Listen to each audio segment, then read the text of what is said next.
इस कार्यक्रम के प्रायोजक हैं कृषि एवं किसान कल्याण मंत्रालय, भारत सरकार।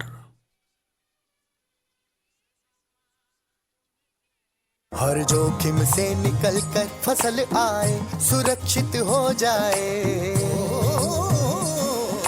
फसल बीमा से हर किसान अब आत्मनिर्भर हो जाए। संकट के समय प्रधानमंत्री फसल बीमा योजना किसानों के लिए वरदान है। अब सूखा पड़े या बाढ़ आ जाए, कोई डर नहीं। अब ओले पड़े या कीट पतंगे फसल खा जाए, कोई फिक्र नहीं, क्योंकि हमने लिया है प्रधानमंत्री फसल बीमा। बुआई से फसल कटाई तक हर जोखिम का दावा, न्यूनतम प्रीमियम पर अधिकतम भुगतान का वादा। योजना से हर साल जुड़ रहे हैं 5 करोड़ से ज्यादा किसान। अब आपकी है बारी। नजदीकी कृषि कार्यालय, सहकारी समिति, बैंक शाखा, अधिकृत बीमा कंपनी या जन सेवा केंद्र में स्वेच्छा से करा सकते हैं पंजीकरण। फसल बीमा पोर्टल या फसल बीमा ऐप द्वारा भी कराया जा सकता है पंजीकरण। प्रधानमंत्री फसल बीमा योजना, आपकी फसलों का संपूर्ण सुरक्षा कवच। कृषि एवं किसान कल्याण मंत्रालय, भारत सरकार। किसानवाणी कार्यक्रम सुनने वाले सारे बहन भाइयों ने वीरेंद्र भाई की राम राम। किसान भाइयों, आज हम अपने कार्यक्रम की शुरुआत करेंगे एक बातचीत से, जिसमें किसान भाई सुन सकेंगे बातचीत कोरोना से बचाव में सामाजिक दूरी का ध्यान रखते हुए गन्ना फसल की देखभाल विषय पर गांव पिलनी के प्रगतिशील किसान श्री प्रवीण कुमार से फ़ोन पर करी गई बातचीत। इसके अलावा भाइयों करेंगे मनोरंजन और साथ ही करेंगे चर्चा खेतीबाड़ी से लगते और दूसरे समसामयिक विषयों के ऊपर। पर इन सबसे पहले आओ सुने प्रगतिशील किसान श्री प्रवीण कुमार से फ़ोन पर करी गई यह बातचीत। आज हम बातचीत करेंगे एक प्रगतिशील किसान श्री प्रवीण कुमार से गांव पिलनी के कोरोना से बचाव रखते हुए गन्ना फसल की देखभाल विषय में। प्रवीण जी, आपका स्वागत है। तो आपसे जानना चाहेंगे कि आप कौन कौन सी फसलों की खेती कर रहे हैं। सबसे पहले आपको भी राम राम जी, सभी किसान भाइयों को राम राम, और जो भी रेडियो से हमारा प्रसारण सुन रहे हैं उन सभी भाइयों को हाथ जोड़ के राम राम। दूसरा, कोरोना से बचे, घर पे रहे, सुरक्षित रहे। किसान भाई खेत में जाए तो कोरोना से संबंधित जो सावधानियां बताई गई हैं, हाथ धोना और जो बाकी मास्क का प्रयोग करना, सैनिटाइजर का प्रयोग करना, इन सब का जरूर ध्यान रखें। हाँ, ये आपने बहुत अच्छा बताया प्रवीण जी की बात करी कि किस तरह से जो है कोरोना से भी बचाव रखा जा सकता है। पर जैसा आप जानते हैं कि भी खेतों में आजकल अलग अलग फसलें किसान भाई लगा रहे हैं, तो हम जानना चाहेंगे आप कौन कौन सी फसलों की खेती कर रहे हैं। अब की बार जी गन्ना ज्यादा है जी। अच्छा, गन्ने की खेती करते हैं। इसके अलावा आप या आपके आसपास और कौन कौन सी फसलों की खेती होती है। जीरी लगाई जाती है जी। इन दिनों तो जीरी का ज्यादा है। थोड़ा सा आगे जा करके लगभग 10 किलोमीटर जा करके फिर बाड़ी का आ जाता है जी एरिया। तो अलग अलग क्षेत्र के अनुसार हमारी तरफ जो एरिया है वो जीरी का एरिया है जी, बासमती का वो ज्यादातर। अच्छा, 75 किस्म बासमती ज्यादा लगाते हैं। तो गन्ने की खेती ज्यादा कर रहे हो। हाँ, गन्ने की खेती कर रहे हैं जी। लगभग 9 किले अब की बार लगा रखे हैं जी। अच्छा, तो गन्ना जो आपने लगा रखा है, तो इसमें कौन सा इसी साल लगाया है? ये लबेरा गन्ना है या फिर मुंडा गन्ना भी है? उसमें जी 5 किले मुंडा के जी, 4 किले लबेरा लगाया जी अब की बार। अच्छा, तो और कौन कौन सी किस्में लगा रहे हैं प्रवीण जी?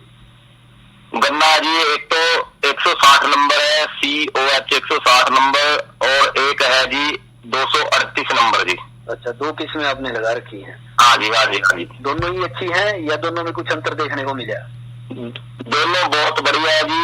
एक गन्ने की मोटाई के हिसाब से बढ़िया जी, दूसरी गन्ने की लंबाई के हिसाब से बढ़िया जी। अच्छा, दोनों के हिसाब से आप देख रहे हैं कि जी एक तो थोड़ा, हाँ जी, हाँ, दोनों बदल के लगाए जी। एक लंबी ज्यादा है, तो दोनों में ही लगभग जो है आपको पैदावार कैसी मिल जाती है?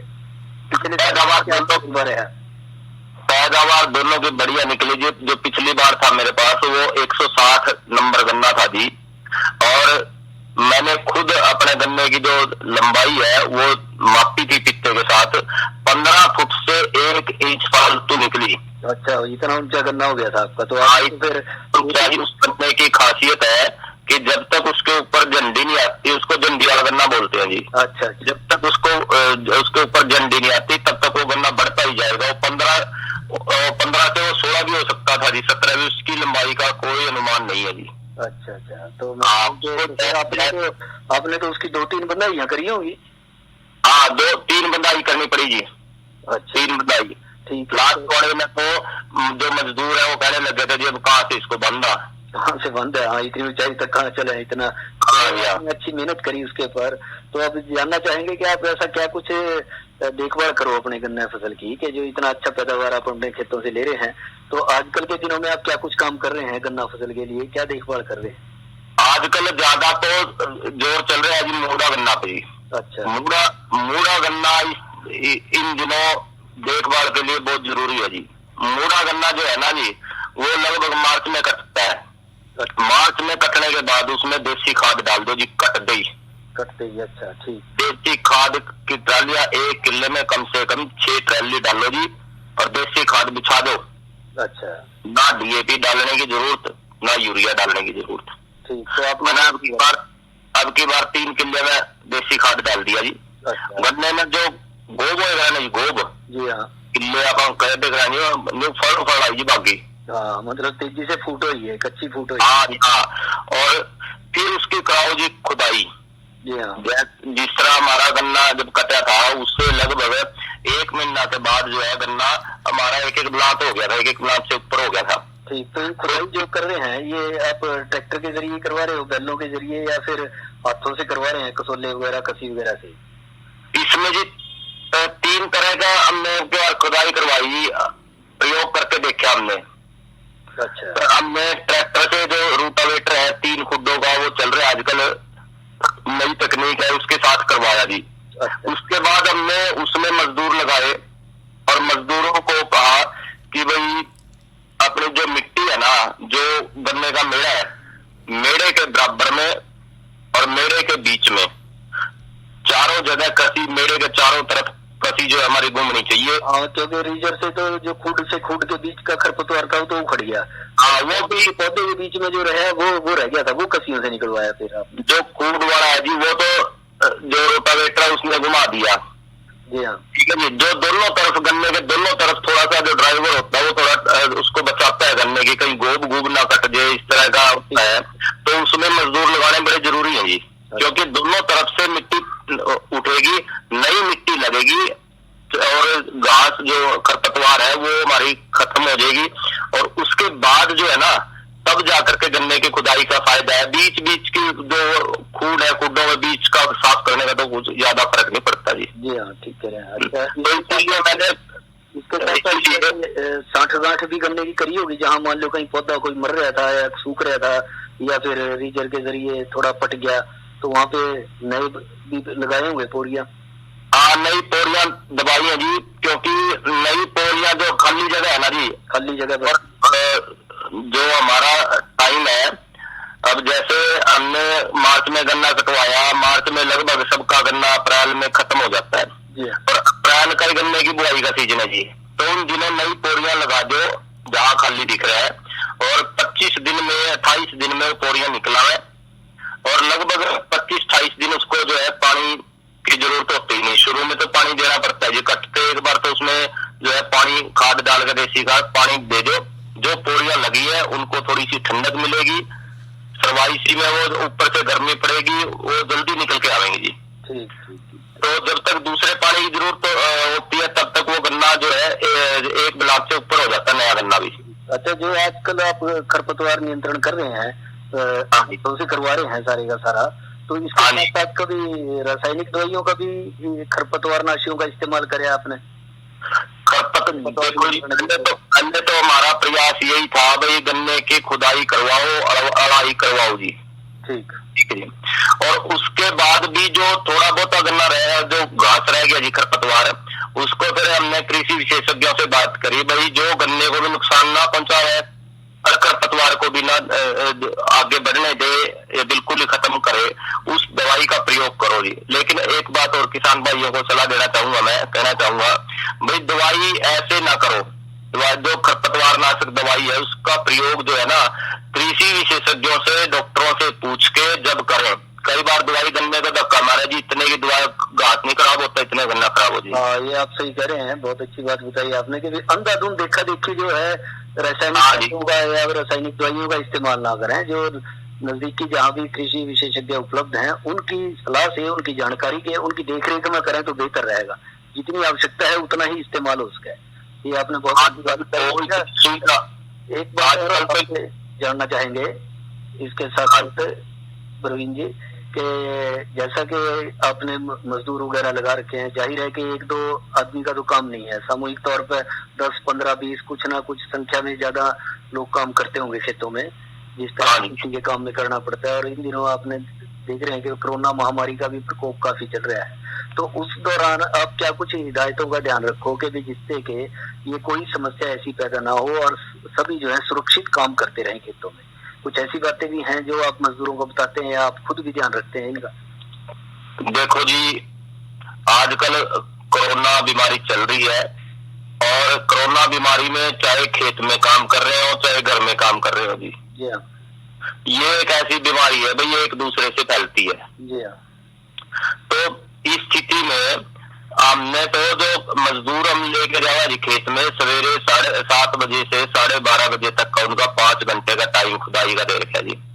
सबको कह दिया भाई अपने 4-4 खूड छोड़ दे, खुले 4 खूड छोड़ दे जी। 4 खूड में लगभग 10 फुट का फर्क पड़ता है जी। सही कह रहे हैं आप। अच्छा, दूर काम करें। 4 खूड छोड़ो और अपने लाइन पकड़ो और दूर लाइन लगाओ जी। 2 ले जाओ, 3 ले जाओ, अपने खूड 10 जो 4 खूड है 10 फुट का बीच में अंतर होना जरूरी है। एक लाइन में एक ही बंदा रहेगा जी। ठीक है।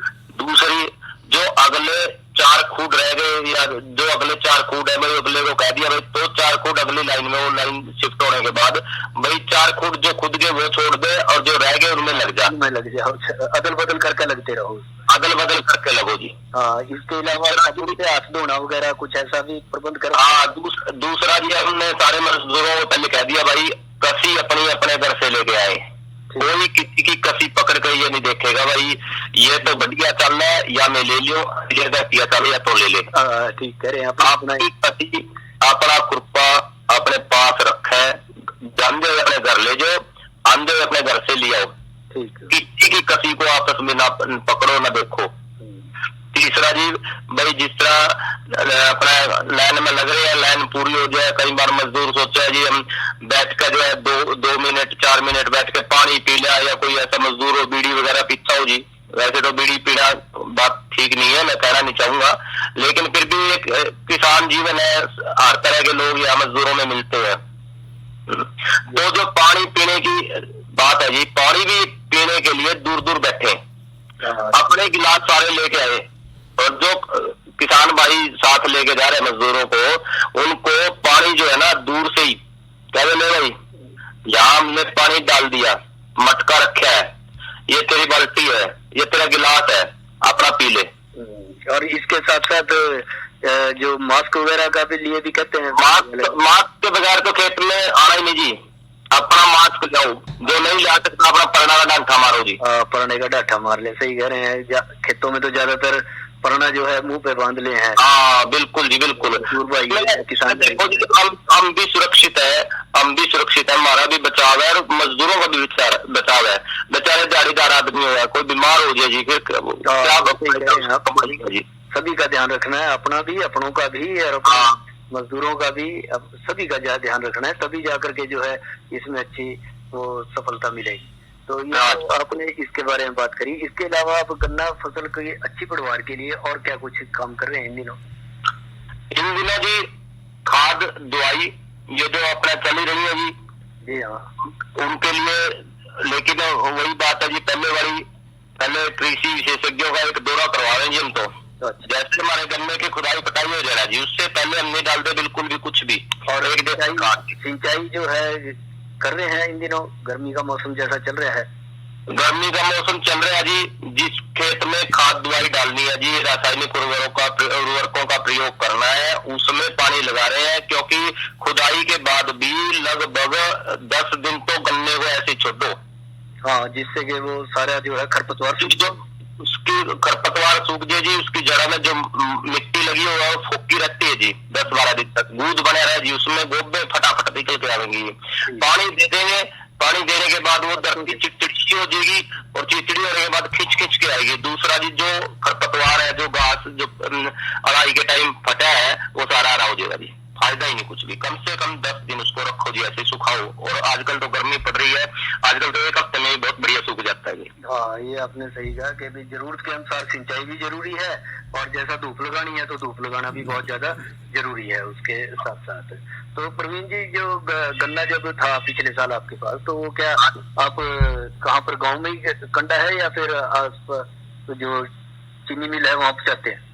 हमारे गांव से जी चीनी मिल 15 किलोमीटर दूर जी, 15 भी नहीं है जी, क्योंकि 12 होगा जी, 12 किलोमीटर जी।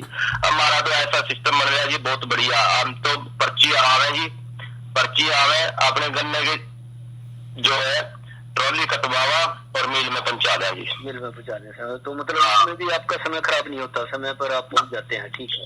समय का जी एक पर्ची के लिए 3 दिन का टाइम होता है जी, 72 घंटे का टाइम है, और 72 घंटे के अंदर अंदर वो ट्रॉली मिल के गेट पे पहुंच लेनी चाहिए। उसके बाद चाहे नंबर तो 2 दिन में आओ जी। ठीक है, तो बहुत अच्छी जानकारी आपने दी प्रवीण जी कि किस तरह से गन्ना फसल की आप देखभाल कर रहे हैं, और साथ साथ जो है सबसे बड़ी बात है कि कोरोना जो महामारी है उससे बचाव। कोरोना के लिए सारे किसान भाइयों को फिर कहना चाहूंगा, भाई कोरोना से बचे। बहुत देश ने बहुत कुछ खो लिया। हमने अपने सगे संबंधियों को, कई परिवार ऐसे हैं बड़े सगे संबंधियों को उन्होंने खो दिया है। तो ये इस बीमारी से ज्यादा डरने की, घबराने की भी जरूरत नहीं है, थोड़ी सी सावधानी बरतने की जरूरत है। जी हाँ, बहुत अच्छी बात आपने कही। जब देखो खेत में अकेले बैठे हो ना, तब तो ठीक है, अपना पढ़ने का डंड ठहरो, लेकिन जब मजदूरों को लेके जाए ना, तब तो बिल्कुल भी ना कोई कोताही बरते जी, लापरवाही बिल्कुल ना करेगी। कुछ नहीं पता होता कौन कहाँ से जो है संक्रमित हो। हाँ, बिल्कुल अच्छा कहा आपने, ध्यान रखना। एक और कहूंगा जी, जिसको खांसी जुकाम हो उसको पहले कह दे भाई तेरी दिहाड़ी तो वैसे दे दूंगा ना हो। हाँ, जिसका जरूरत ना हो तो काम पे ना आए। तो ये आपने बड़ी अच्छी जानकारी दी कि किस तरह से जो है आप कोरोना से भी बचाव रख रहे हैं और अपने गन्ना फसल की भी देखभाल कर रहे हैं, जिससे कि आगे चल के आप उससे अच्छी पैदावार ले सकें। तो प्रवीण जी, सब जानकारी के लिए आपका बहुत बहुत धन्यवाद। यह तो सुनी भैया ने प्रगतिशील किसान श्री प्रवीण कुमार से फ़ोन पर करी गई बातचीत। और भाइयों, अब करेंगे मनोरंजन, तो आओ सुने यो गीत।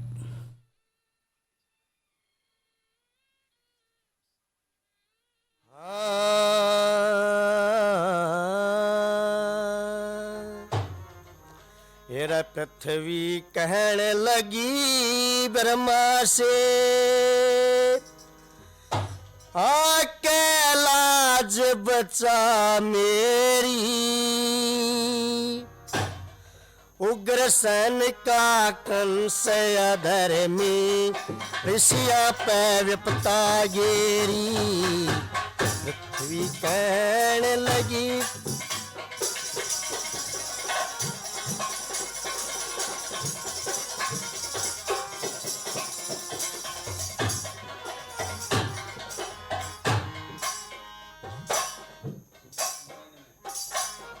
यज्ञ हवन अपदान रहे न, यूं होगी बलहीन प्रभु। संध्या तर्पण अग्निहोत्र कर दिए तेरा 3 प्रभु। वेद शास्त्र उपनिषदों में करते नुक्ता चीन प्रभु।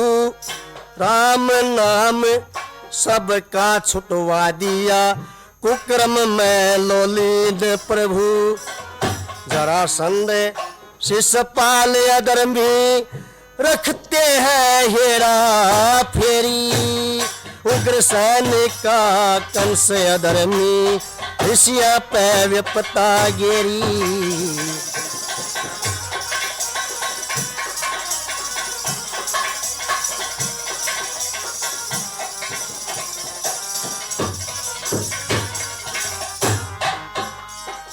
के गंगा जमुना त्रिवेणी का बंद क्या स्नान प्रभु। जहाँ साधु संत महात्मा योगी करया करे गुणगान प्रभु। और मंदिर और शिवालय ढा दिए, गला दिया घमसान प्रभु। हाहाकार मची दुनिया में, जल्दी चल भगवान प्रभु, मैं मृत लोक में फेरूं भरमती, बया के शरण ले तेरी। उग्र सैन का कंस अधर्मी, ऋषिया पे विपता गेरी।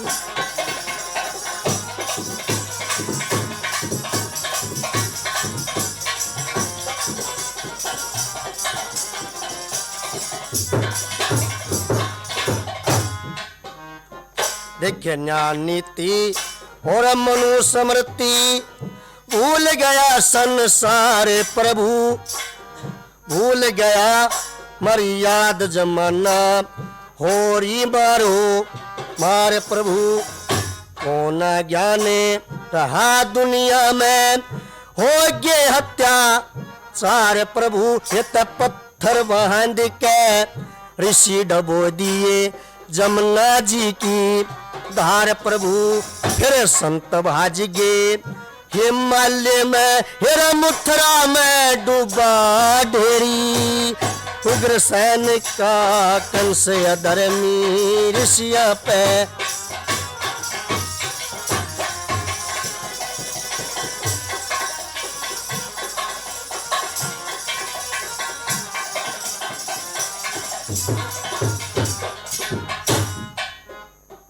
तने सतयुग में हिरणा कुश मारा, नरसिंह रूप धरा प्रभु।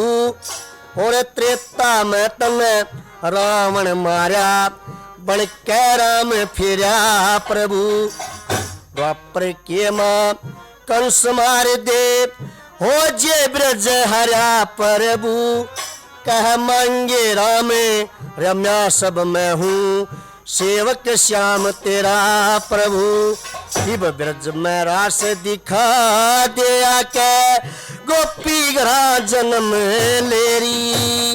उग्र सैन का कंस अधर्मी, ऋषिया पे विपता गेरी। या तो सुनी भैया ने रागणी पृथ्वी कहने लगी बारूराम बंसल की आवाज़ में। और भाइयों अब करेंगे चर्चा आज के मौसम की जानकारी पर। तो आज अधिकतम तापमान रहा 44 डिग्री सेल्सियस और न्यूनतम रहा 26 डिग्री सेल्सियस। हवा की गति रही 17.7 किलोमीटर प्रति घंटे की रफ्तार से हवाएं चली। कल जो है अधिकतम तापमान 39 डिग्री और न्यूनतम जो है 26 डिग्री सेल्सियस रहने की संभावना है। और जहाँ तक कल के कृषि कार्यों का क्रम का सवाल है, तो कल चर्चा का विषय रहेगा कोरोना से बचाव के लिए हिदायतों का पालन करते हुए भिंडी की देखभाल। आज की नसीहत के तहत दूसरी चर्चा का विषय रहेगा धान की नर्सरी में बिजाई में सावधानियां। और भाइयों अब करेंगे चर्चा आज की नसीहत के तहत फलदार पौधों में फल गिरने की समस्या व रोकथाम पे। तो जहाँ तक किसान भाइयों देखा जाए है कि बागवान जो हैं उनको ज़्यादातर नुकसान कई बार इसी बात से हो जाए कि असमय जो है समय से पहले जो है फल गिर जाए और पूरे परिपक्व नहीं हो पाते।